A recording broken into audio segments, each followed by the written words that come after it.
오늘은 이제 미가서 이야기를 좀 나눠볼까 합니다. 소선지서는 잘 우리가 보게 되지 않겠죠. 예. 이 미가서는 제가 이제 그 성경을 이제 처음에 공부할 때 성경을 깡그리 외운다는 게 보통 일이 아니잖아요. 일단 처음에 이제 그 미가서를 보면서 제일 먼저 보는 게 미가서는 몇 장으로 돼 있을까? 이제 이걸 먼저 알아야 되니까. 미가서랑 비슷한 게 이제 미인이라는 생각이 들었어요. 야, 이거 미인장이구나. 제가 그냥 붙인 거예요. 미자로. 미인은 완벽하니까 완벽한 숫자가 7이지. 그래서 미가서는 7장까지 있구나. 이렇게 외웠더니 잊어버리질 않아요. 네. 여러분들은 잊어버려도 돼요. 네. 저는 안 잃어버리기 위해서 가진 노력을 했던 있는 모서는 오소를 했는데 그렇게 했습니다. 여러분들도 아마 그래서 이제 미가서가 7장까지 있다는 것을 알 수 있지 않을까 생각합니다. 그 보게 되면요, 약간 이때 시대를 보게 되면 이스라엘은 남과 북으로 나눠졌었어요. 북쪽과 남쪽. 그런데 이때 선지자 그러니까 하나님께서 나눠서 있게 되는데 그 요나서 여러분 기억나시죠? 요나하고 아모스는요 북쪽 이스라엘에서 그러니까 선교사가 아니죠. 보면은 예언자, 선지자로서 두 명을 하나님께서 보내셨어요. 우리가 요나서 많이 읽잖아요. 그때가 요 시대예요.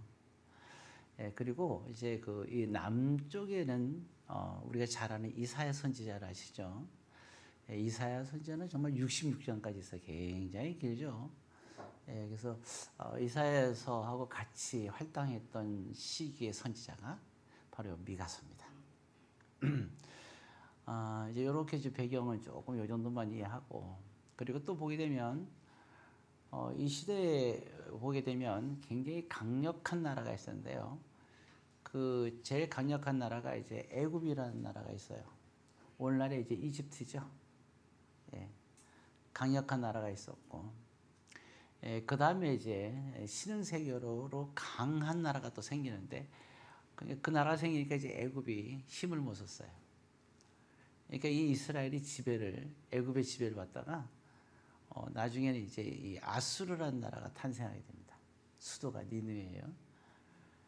거기에 이제 아수르 굉장히 강력한 나라가 되죠. 이스라엘을 많이 괴롭히죠. 그렇게 되는데 그런 시대가 있고. 또 해가 저물어서 또 참 그게 아무리 강한 나라도 오래 가지 않아요. 시간이 지나면 또 다 망하게 됐어요. 그 다음에 또 아수르를 또 이렇게 밀어버리는 나라가 있는데 그 나라 바로 바벨론이라는 나라죠. 그 다음에 이제 바사라는 나라입니다. 오늘날 우리가 알고 있는 역사에서 알고 있는 게 바사가 페르시아를 말하는 거예요. 자, 어쨌든 대충 이제 이런 흐름인데 그러면 이 미가서는 어디냐? 아수르라는 나라이겠죠. 아수르라는 나라가 애굽을 밀어내고 이스라엘을 굉장히 강력하게 이제 푸시하던 그런 시대였죠. 아주 압력을 가하고 그런 시대. 그러니까 생각해 보세요. 이스라엘이 사람들이 아수르를 좋아할 리가 없잖아요. 그럴 때 하나님이 요나에게 그 아수르 수도 니느웨에 가서 그들에게 하나님의 복음을 전하라고 했던 겁니다. 이제 그 배경적인 그런 거예요. 자, 어쨌든 이런 시대에 같은 동시대의 사람이 이제 미가다, 선지자다. 자, 그러면 이제 좀 더 이제 말씀으로 우리가 들어가서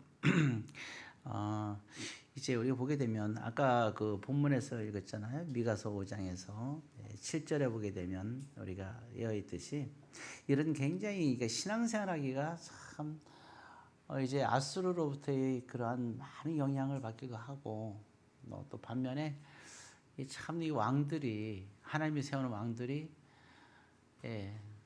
되게 이제 그 어떤 뭐랄까요 좀 하나님이 보실 때 기뻐하지 않는 모습으로 살아갑니다. 굉장히 좀 타락된 그런 모습으로 살아가고 핍박도 받는 사람 모습입니다. 자, 이럴 때 이제 어려운데 그러니까 하나님을 제대로 이땐 예수님이 안 계시니까 하나님을 제대로 믿기가 참 어려운 거예요. 여러 가지 대외적으로 살아가기도 많이 힘들고 여러 가지 어려움도 많이 있는 시기입니다. 자, 이럴 때 미가 선지자가 하시는 말씀을 우리가 보게 되면요. 우리가 아까 5장 7절에서 12절 7절을 다시 한번 읽도록 하겠습니다. 야곱의 남은 자는 많은 백성 가운데 있으리니 그들은 여호와께로부터 내리는 이슬 같고, 여기까지만 보이죠. 자, 남은 자란 말이 있죠. 남은 자. 신앙생활을 하면서 사람들이 다 이제 하나님을 저버리는 일들이 많이 벌어졌어요. 우상을 섬기고, 그리고 세상에 좋은 것들을 쫓아다니면서, 그리고 또 이런 가운데 견디지 못하고, 세상 풍파에 견디지 못하고 하나님을 저버리는 일들이 이 당시에 상당히 많이 일어났습니다. 하나님께서 미결을 보내서 이때 얘기하는 거예요. 이때 남은 자들, 아직도 남아있는 자들, 이런 어려운 가운데서도, 삶이 어려운 가운데서도 아직도 남아있는 사람들. 그래서 여기 금방 우리가 직접 야곱의 남은, 야곱이라는 것은 이스라엘을 가리킬 때 야곱이라 그러는 거예요. 야곱에게서 12지파가 탄생하잖아요. 이것도 이스라엘, 야곱이라 그러죠. 야곱의 남은 자. 이 남은 자는 아예 또 믿음을 잃어버리지 않고 하나님을 의지하며 살아가는 사람들을 말합니다. 많은 백성 가운데 있으리니, 이렇게 얘기하고 있어요. 이게 남은 사람들을 이슬 같은 백성들이다, 이렇게 얘기하고 있습니다. 예, 오늘날에도 사실 우리도 지금 많은 어려움이 있었죠. 교회적으로도 뭐 작은 교회든 큰 교회든 큰 시험이 있었고, 잘 알다시피 4명 중에 4명이 걸어가면 1명은 다 기독교인이었던 시대가 있잖아요. 그리고 또 부흥회를 한다 그러면 사람들이 확 모여가지고 했고, 저도 뭐 전도사 부교육자 생활 한 14년을 했지만, 하게 되면 정말 뭐, 그 다음에 뭐 기도원에 가도 기도원도 꽉 차가지고 같이 뜨겁게 막 기도하고, 강원도 가면 산에 모여라 그러면 다 모였어요. 괜히 저는 키가 커서 그 당시 붙들려가고 북만 치고 그랬는데, 아무튼 뭐 그때 그런 시대였어요. 천만만 쳐도 성도들이 모였으니까요. 정말 은혜가 넘쳤죠. 이상한 소리에도 뭐예요? 약간 사이비 들어와도 뭐예요? 이게 보면, 이상하게 보면 이단들도 모여라 한 모일 때였어요. 그 당시에 아주 정신없이 모이던 그런 때였습니다. 그죠? 참 별일이 다 있었어요. 그렇게 참 이게 우리가 좀 뜨거웠던 그 시기였는데, 어느 순간 세월이 지나서, 정말 안타까운 일이죠. 믿는 사람이 지금 한국의 직교를 보았는데, 그 많던 믿는 사람들이 지금은 700만 명이 안 된다고 해요. 그런데다가 코로나 이후로 떨어져서 온라인 예배를 드리면서 시기가 지나면서 중간이 텅 비어버렸어요. 30대에서 50대 성도들이 거의 다 교회에서 나가는 상황이 벌어져서 교회들이 지금 심각하고, 교회에서 식사를 다 못해요. 30대 50대가 없어가지고. 우리 여기 시찰에서도 보도 식사하는 데가 한두 군데 있을까 말까. 우리뿐만 아니라 지금 노예 전체 대한민국의 현실입니다. 사실 우리 교회에서 보면 큰 교회라도 얼마나 되겠어요. 정말 많이 어렵죠. 그리고 그러다 보니까 일할 사람들이 일하죠. 없는 그런 이제 상황 속에 놓였어요. 자, 어찌되었든 지금도 이렇게 어려움에 처해 있는데, 어쩌면 이 미가 시대 때 모습과 오늘 우리 시대의 모습과 비슷하지 않을까. 그래도 아직까지 이런 가운데서도 오늘 여기 있는 여러분들은 남은 자입니다. 아직까지 하나님을 의지하고 믿음 생활을 하잖아요. 그래서 참 감사한 일이다. 한 산 한 산 좀 고귀한 일이고 생각합니다.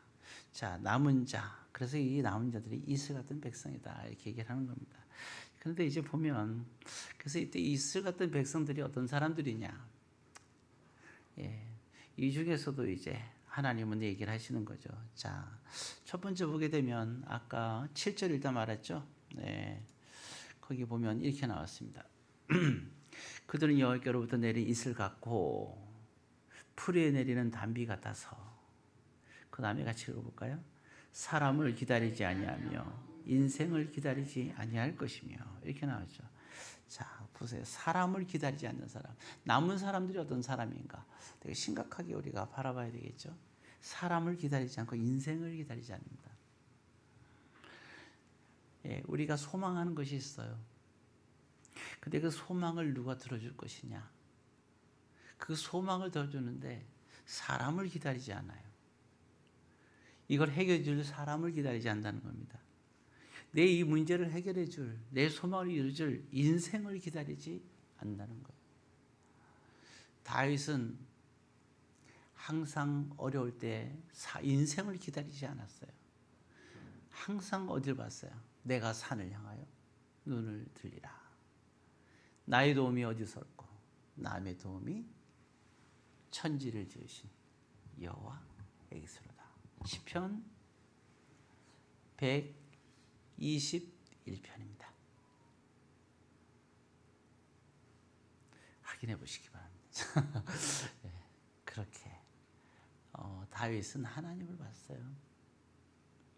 이게 남아있는 하나님의 백성들이고 이스라엘 백성이 오늘날 대한민국의 남은 자는 누구인가? 나는 과연 남은 자인가? 미가 선지자를 통해서 우리에게 얘기하는 메시지입니다. 우리는 어떤 문제에서 어려울 때 정말 우리가 중요한, 때로는 우리는 그런 게 있었어요. 나는 죄를 짓는다 아닌데 이 일은 옳다 그러다, 지금 그런 차원을 얘기하는 게 아닙니다. 우리가 뭐 언제는 옳았어요. 언제 우리가 늘 의인이었습니까? 늘 허물 많은 존재고. 예, 그렇지 않아요? 예, 모든 사람이 죄를 범하였으며 하나님의 영광이 이르지 못할 죄인이라고. 또 로마서 7장에 보면 나는 죄인 중에 괴수라고 얘기하고, 나는 날마다 빚진 자라고 얘기하고, 난 날마다 죽어야 된다고 얘기를 하고 있어요. 바울의 고백뿐만 아니라 이게 정상적인 고백이에요. 그렇잖아요? 네. 그래서 그러니까 우리 자신들을 살펴볼 수 있는 시간, 살펴볼 수 있는 시간이 돼야 됩니다. 정말 나는 어떤 사람인가, 하나님만 의지하는 사람인지, 우리의 문제를 근데 우리가 보면요, 어떤 상황에서 낙심하는 이유는 왜 그럴까요? 하나님을 바라보지 못하기 때문이죠. 하나님을 바라보지 않는 사람은 낙심할 수밖에 없어요. 하나님을 바라보는 사람은 소망이 있어요. 그렇잖아요? 하나님을 바라보지 않으니까 무슨 일이든지, 오늘 여러분들이 이 자리에서 여러분들이 된 것은 하나님의 은혜 아닙니까? 그럼 우리를 이끌어 가실 분도 하나님이시잖아요. 오늘 주일학교 처음 이제 다시 예배를 드리게 됐는데요. 하나님께서 하셔야 돼요.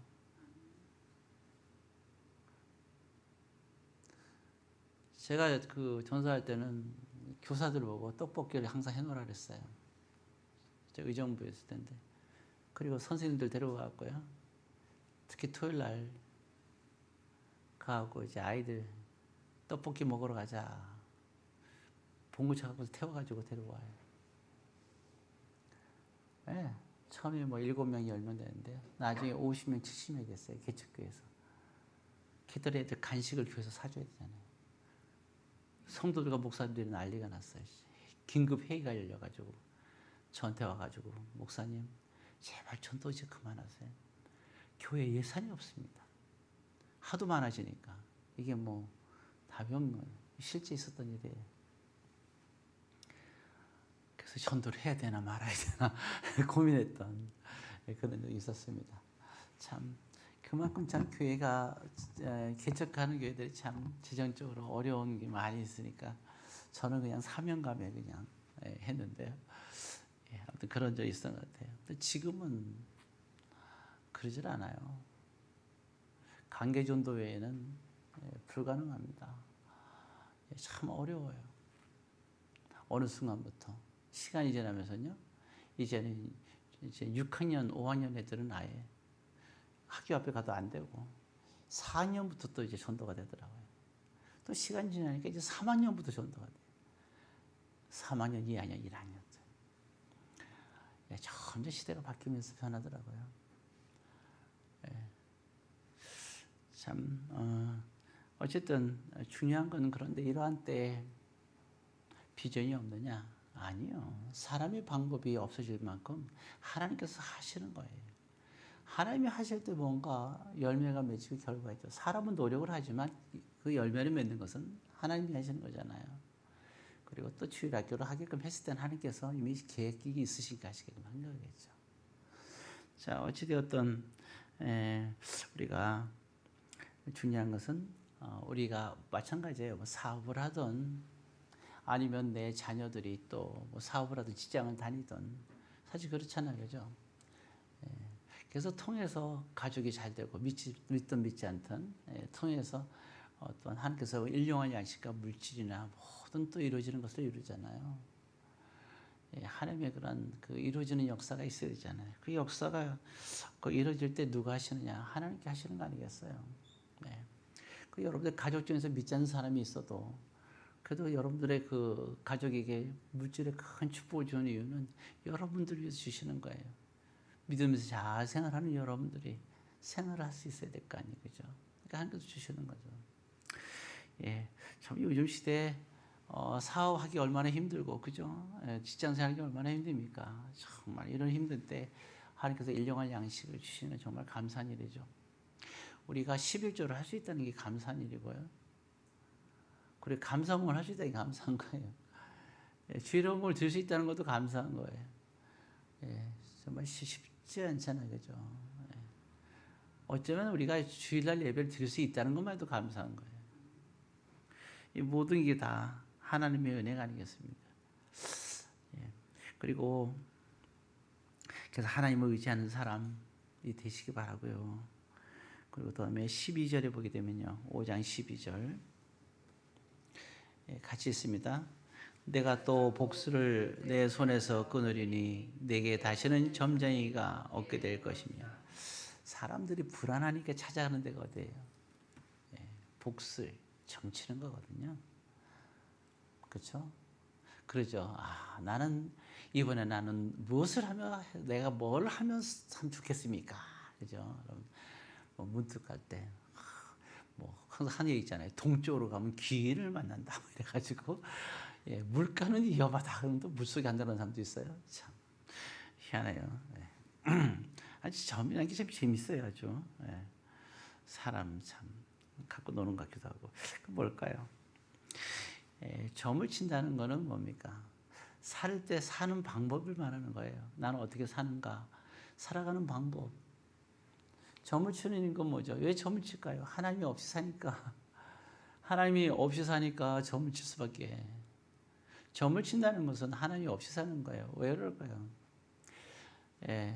우리는 어떻게 살아야 되니까 주님의 말씀으로 순종하며 살아야 되잖아요.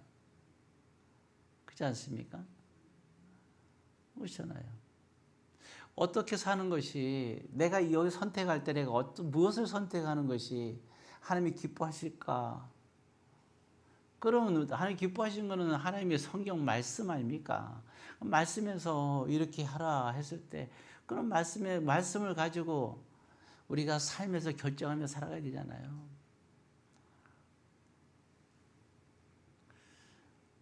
그런데 그렇게 안 살고 점을 쳐갖고 사는 거예요. 그래서 점 치는 거 아니에요. 재미를 친다고요? 이게 그런 게 있어요. 뭐 의사들도 그렇고 아니면 뭐 심리학자도 그렇고 또 인생을 살아가는 철학자도 마찬가지고요.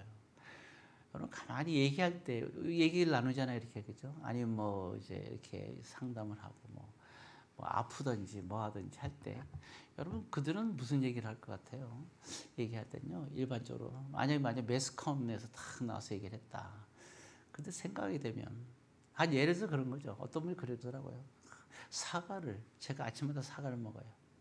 근데 그분이 사과를 이렇게 먹으면 안 됩니다. 그러는 거예요. 왜요? 그랬더니 의사 선생님이 먹지 말라 그랬대요. 사과 먹으면 안 좋다고 그랬대요. 사실은 물론 이제 칼슘이 워낙 많잖아요. 그러니까 이건 뭐예요? 객관적인 거잖아요. 몸이 굉장히 특별하게 안 좋은 사람들은 아주 허약한 사람들 있잖아요. 몸이 많이 허약한 사람들은 사실 사과를 많이 먹으면 칼슘이 많으니까 그렇지만 그런 그러니까 객관적인 것도 아니야. 예, 사실 그런 거잖아요. 근데 보면 근데 저는 뭐예요? 저는 객관적인 사람이 들어가지 않잖아요. 저는 한 사람이에요. 저는 주관적이죠. 저한테는 그 말이 맞지 않는 거거든요. 그러니까 우리 보통 사람들이 얘기할 때는 객관적인 얘기를 해요. 모든 사람이 이러면 이렇게 하라 저러면 저렇게 하라 객관적인 걸 얘기를 해요. 부모도 인생을 살면서 객관성이 많이 들어요. 자녀들에게도 이렇게 하라 하죠. 근데 자녀의 인생이 과연 그렇게 살아야 될까? 그건 아니잖아요. 하나님이 자녀를 통해서 살아야 될 것이 있는 거죠. 그러니까 이게 저게 우리 보게 되면요. 모든 게 보면 안 맞는 것들이 많이 있어요. 한 예를 들면 많은 사람들이 그래요. 우유를 마시면 소화가 안 된다 그러잖아요. 그런 말 많이 하고 소화 안 되는 분들 많이 계시죠. 예, 객관적이죠.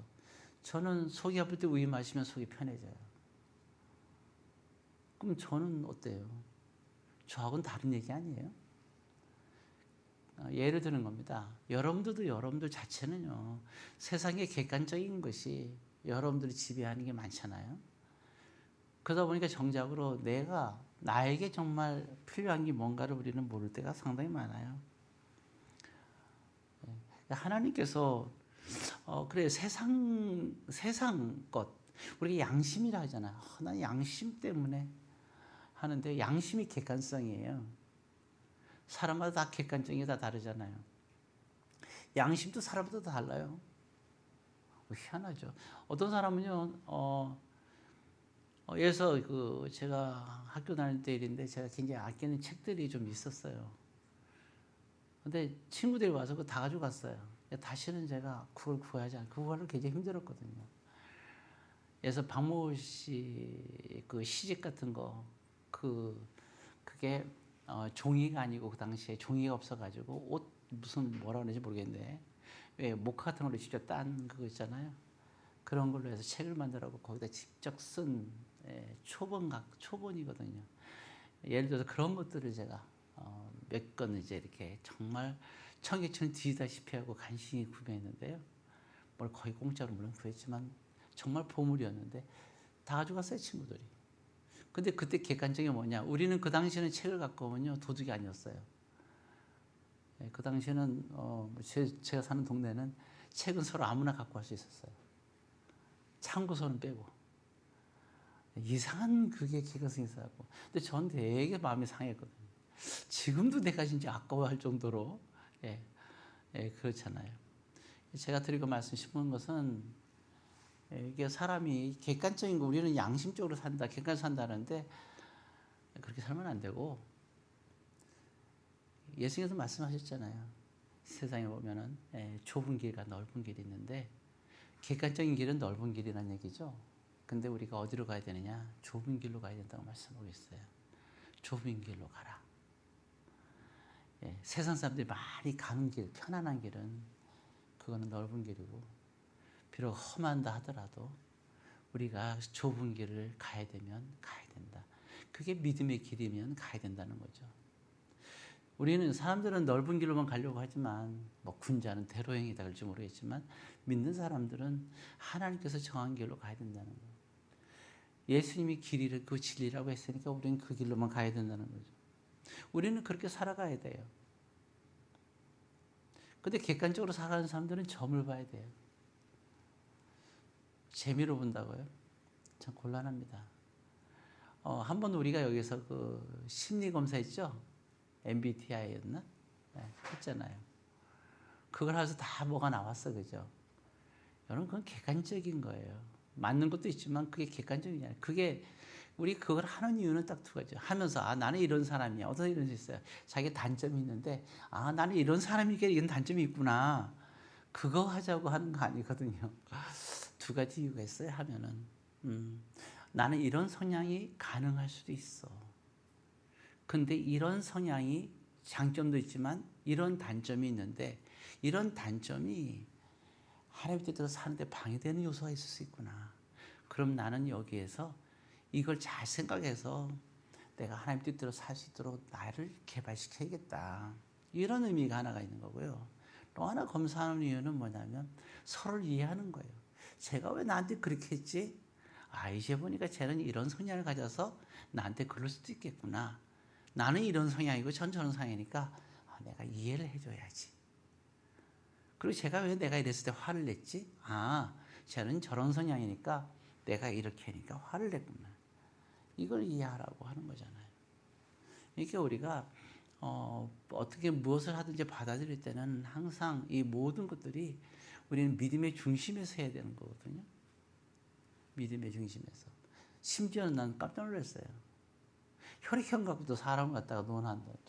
참 기가 막혔어. 예. 혈액형이 사람 성격이 어디 있어요? 그렇다고 믿는 거 그냥 자기네들이. 너는 난 네가 O형인 줄 알았는데 B형이라고. O형에 대한 생각이 있다는 거 아니에요. 진짜인 줄 알아요. 근거가 있어요? 아무도 없어요. 사주팔자는 진짜 많다고. 에휴, 뭐가 맞아요. 자기가 믿는 거예요, 그냥. 아주 그냥. 뜨거운 신앙으로 믿어, 사주팔자를. 그러면 안 되잖아요. 그래서 정말 이게 우리가 거룩해야 되거든요. 정말 거룩한 게 뭐냐? 그래서 우리가 하나님의 방법대로 살아가는 겁니다. 그렇게 살아가지 않으니까 자꾸 다른 걸 찾는 거예요. 어떻게 살아야 될까? 예. 그리고 또 한 가지 나오게 된 것은 11절에 이렇게 나와 있습니다. 11절을 같이 했습니다. 내 땅에 성읍들을 멸하며 내 모든 경화를 무너질 것이며 이렇게 나왔잖아요. 예. 이제 한 군데만 봤는데 여기 참 3장 11절입니다. 5장이 아니라 3장 11절 잠깐 읽습니다. 그들의 우두머리들은 뇌물을 위하여 재판하며 그들의 제사장은 삭슬을 위하여 교훈하며 그들의 선지자는 돈을 위하여 점을 치면서도 여호와를 의뢰하여 이르기를 여호와께서 우리 중에 계시지 아니하냐 재앙이 우리에게 임하지 아니하리라 한도다. 참 웃기죠. 하나님께서 우리와 함께 계신대요. 그런데 재앙이 우리에게 임하지 않는데. 근데 그들은 어떻게 한다 그랬어요? 뭐 때문에 살아요? 뇌물 때문에. 이게 뭡니까? 결국은 돈 얘기하는 거죠. 우리가 보게 되면 하나님의 이름을 우리가 돈 때문에 이용해서는 안 됩니다. 돈으로 사기 쳐놓고 너 그랬지? 그러니까 하나님의 이름으로 맹세한다고. 우리가 보면 세 번째 계명 아시죠? 10계명 중에서 하나님의 이름을 여호와 이름을 망령되이 일컫지 말라. 이게 망령되이 일컫는 거예요. 그렇죠? 우리가 그래서 돈은 소중한 거지. 돈이 우리의 믿음 생활을 지배해서는 안 됩니다. 돈은 아주 소중해요. 돈을 소중하지 생각하지 않는 사람들은 게으른 사람들이에요. 돈은 정말 소중한 거예요. 그런데 돈이 우리 믿음 생활을 지배해서는 안 돼요. 비록 내가 돈이 없고 가난하고 힘들고 그렇죠? 오늘 지금 시대에도 그래서 우리가 하루하루 살아가기 정말 힘들잖아, 그죠? 차라리 옛날 농사 질 때는 그냥 가난하든 안 가난하든 먹든 안 먹든 굶고 보릿고개도 있었지만 그래도 그런 가운데서도 우리가 믿음 생활을 했단 말이에요. 오늘날에는 정말 다르죠. 내가 노력해서 벌지 않으면 쉽지가 않아요, 살기가.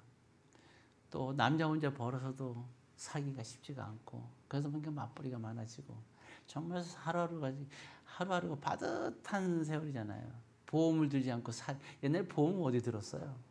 지금 보험을 안 들면 살 수가 없잖아요. 병원에도 못 가요, 비싸서.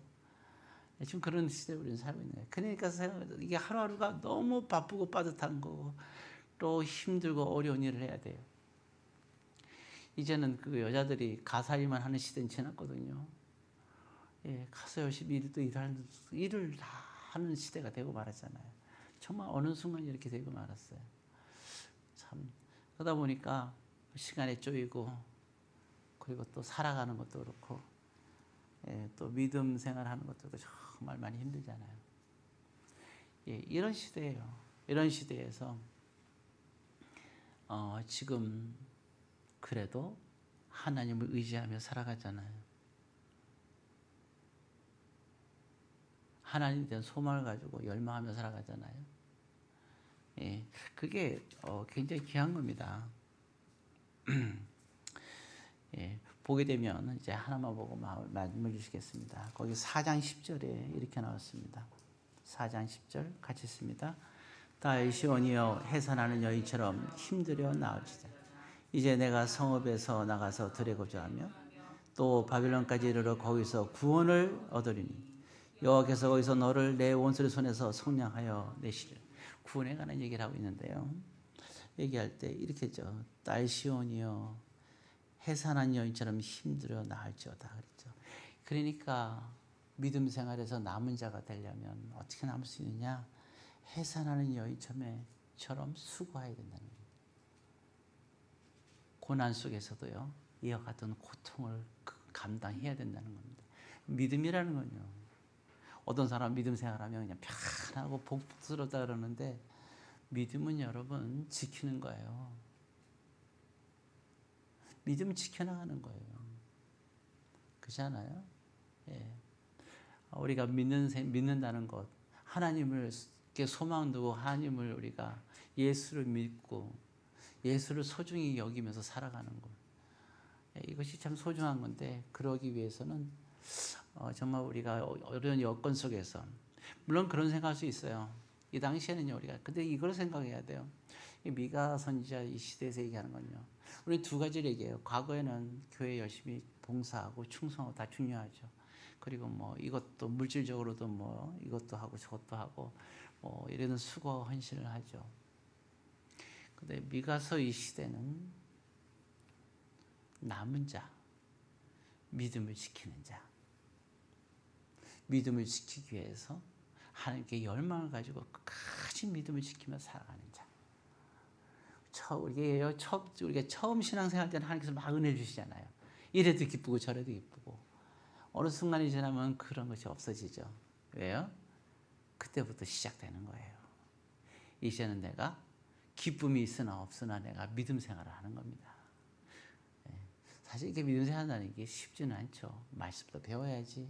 그리고 또 섬겨야지. 또 여러 가지 상황 속에서도 복잡하고 주일학교 또 할 때도 맨날 11시 예배 드리다가 교사들이 9시 50분에 드린다니까 미리 와서 해야 되잖아요. 아주 그냥 오늘 아마 비몽사몽으로 지낼 것 같은데 다 그렇게 신앙생활하는 게 그런 거잖아요. 수고해야죠. 그러면서 이게 견디는 거죠. 여러분들이 지금 있는 자리에서 그런 게 있어요. 제가 군대 갔을 때 기억에 그렇게 신앙이 뜨거웠는데 군대 가니까 교회에서 예배를 못 드리게 하는 거예요. 제가 6개월 동안 예배를 못 드렸어요. 주일 예배를. 교회가 어딘지도 몰랐고 그때 그 예배를 못 드리는 그 고통은 이루말할 수가 없었어요. 그래서 이제 6개월 후에 간신히 그때부터 예배는 드리게 되었습니다. 예배 드리는 사람의 마음보다 예배 드리지 못하는 그 가슴 아픔을 그때 크게 느꼈습니다. 여러분들이 이렇게 보면요, 헌신 봉사를 할 때보다 하지 못할 때가 더 힘든 거예요. 근데 하나님은 그걸 아시는 거예요. 여기 이스라엘 백성들이 그런 상황인 거예요. 예배를 드려도 드리고 싶지 못하는 상황, 그리고 헌신하고 이런 것도 하고 싶어도 하지 못하는 상황, 물질로도 하고 싶어도 물질이 없는 상황, 정말 신앙생활 하기가 너무 힘든 상황인 거예요. 그래서 다들 하나님을 버리고 떠났는데 그런 상황 속에서도 하나님에 대한 신앙의 열망을 갖고 살아가는 사람들, 너희들이 남은 자요, 너희들이 이슬 같은 백성들이라는 겁니다. 끝까지 견디라는 거예요. 하나님께서 구원을 주실 때까지. 가장 빛나는 신앙이에요. 하늘에서 별같이 신나는, 하늘은 별이 빛나죠. 땅에는 이슬이 빛나는 겁니다. 하나님이 이슬을 갖다가 못 오게 하게 되면 이슬이 내릴 수가 없어요. 안 그래요? 이슬은 새벽에 내리는 거예요. 그 순간 하나님이 내려주시는 이슬이야. 하나님이 택한 이슬인 거예요. 그러니까 여러분, 오늘 미가서를 통해서 가장 귀하게 생각하는 성도들이 누구냐? 이슬 같은 백성들. 오늘날이 그런 시대예요. 그러니까 무엇을 잘한다 못한다, 미워한다 안 미워한다, 마음이 맞다 안 맞다, 이게 중요한 게 아니라 우린 지켜봐야 돼요. 그런 어려운 상황 속에서도 과거에는 그냥 농사지고 이렇게 먹던 없던 있던 없던 할 때는 한다, 신앙생활 안 한다, 게으르다 하지만 지금은 그게 아니라 이런 상황 속에서도 하나님에 대한 열망을 갖고 내가 끝까지 지키는 신앙, 이 신앙을 미가서를 통해서 너희들은 이런 자가 되라, 끝까지 견디라고 얘기를 하는 거예요. 예, 이제 말씀을 마칩니다. 여러분 모두가 다 같이 오늘 제가 하나님만을 의지하는 사람이 되어야 된다 그랬죠. 그리고 살 때 말씀으로 하나님의 방법대로 살아가야 된다 그랬습니다. 그리고 돈에 소중하면 돈에 지배받는 사람, 돈에 인생을 맡기는 사람 되지 마라 하는 말씀을 드렸습니다. 그래서 모쪼록 여러분들의 믿음을 잘 붙잡고 여러분들도 마지막 순간까지 어떤 상황 속에서도 하나님의 열망을 갖고 살고, 하나님께서 가장 값어치게 여기는 것이 바로 그 열망을 갖고 사는 것이다. 이와 같은 성도가 다 되시기를 주의 이름으로 권면드립니다. 기도하겠습니다. 사랑의 아버지 하나님, 오늘도 이슬 같은 백성들을 귀하게 여기며 그들을 바라보며 눈동자를 불꽃같이 지켜보시며 오늘도 주님께서 붙잡아 주시는 주님의 귀한 음성을 듣게 하시며 이 시간에도 하나님께서 함께 하옵소서. 예수님의 이름으로 기도드립니다.